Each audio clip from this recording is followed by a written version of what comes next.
మిత్రులారా, దుర్యోధనుడు యుద్ధానికి ముందుగా తన గురువు ద్రోణాచార్యుడితో మాట్లాడుతూనే ఉన్నాడు. అతను పాండవుల సైన్యంలో ఉన్న మరిన్ని శక్తివంతమైన యోధులను గుర్తు చేస్తూ తన భయాన్ని దాచుతూ మాట్లాడుతున్నాడు. ఈ శ్లోకంలో ధర్మపక్షంలో ఉన్న ఆ మహావీరుల శక్తి ప్రతిధ్వనిస్తోంది. ఈ శ్లోకాన్ని సంజయుడు చెబుతున్నాడు. అయితే ఇందులో మాట్లాడేది మాత్రం దుర్యోధనుడు. తన గురువు ద్రోణాచార్యుడితో యుద్ధరంగంలోని దృశ్యాన్ని వివరిస్తున్నాడు. దుర్యోధనుడు ఇంకా ద్రోణాచార్యుడితోనే మాట్లాడుతున్నాడు.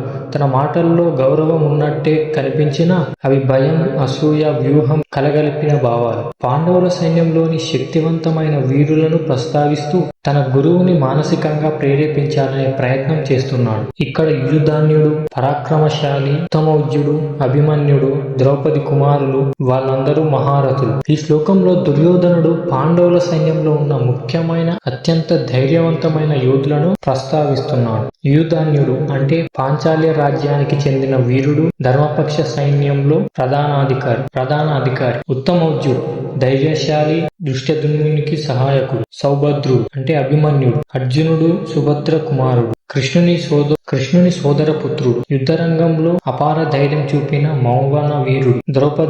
ద్రౌపదికి పాండవుల నుండి పుట్టిన 5 కుమారులు. చిన్న వయసులోనే ధర్మం కోసం యుద్ధానికి వచ్చిన వీరులు. దుర్యోధనుడు ఈ మహారథుల పేర్లు చెప్పడం ద్వారా పాండవుల సైన్యం ఎంత శక్తివంతమో ద్రోణాచార్యుడికి తెలియజేస్తున్నాడు. కానీ లోపల అతనిలో భయం పెరుగుతోంది. ఎందుకంటే ఈ యోధులందరూ ధర్మం, కృష్ణుడు మరియు అర్జునుడి పక్షాన ఉన్నారు. దుర్యోధనుడు యుద్ధానికి ముందే తన మనస్సులో ఆందోళన యుద్ధం ప్రారంభించాడు. పాండవుల సైన్యాన్ని చూసి మహారథులు అని పిలవడం అవగాహనగా ఉన్న భయం యొక్క ప్రతీక.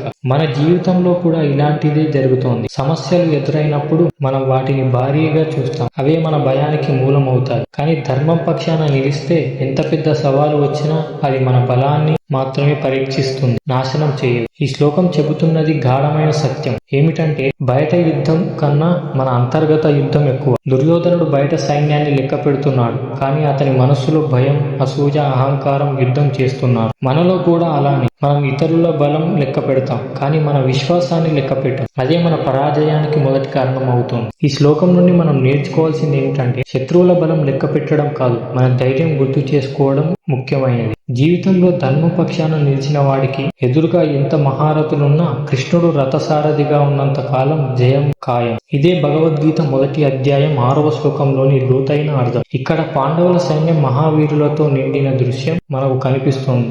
దుర్యోధనుడు బయట ధైర్యంగా ఉన్నట్టయినా లోపల అతని మనసు వణుకుతోంది. తర్వాతి వీడియోలో దుర్యోధనుడు తన సైన్యంలోని శూరులను ఎలా ప్రస్తావిస్తాడో, తన అహంకారం ఎలా బయటపడుతుందో తెలుసుకుందాం. ధర్మం మన పక్షాన ఉంటే కృష్ణుడు మన రథసారథి అవుతాడు. అప్పుడు భయం కాదు, జయం మాత్రమే మనది. హరే కృష్ణ.